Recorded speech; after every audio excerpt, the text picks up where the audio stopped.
Hi everybody, my name is Ces. Isang katanungan na naman po ngayong araw ang aking sasagutin. Paano daw ba ang business na ito nagbibigay ng impact, lalong-lalo na sa mga taong nakapagsimula na ng business? So, unang-una po, marami na ditong tao ang nagkaroon ng magandang resulta. Nakapag-retired sila at the early age at kumikita na sila ng malaki dito sa business na to.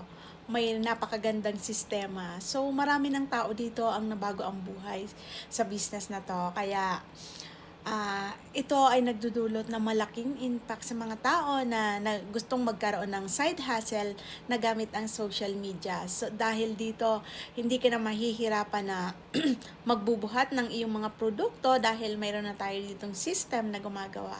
So, ang system na rin sa atin ang gumagawa ng pagbibenta ng ating mga produkto.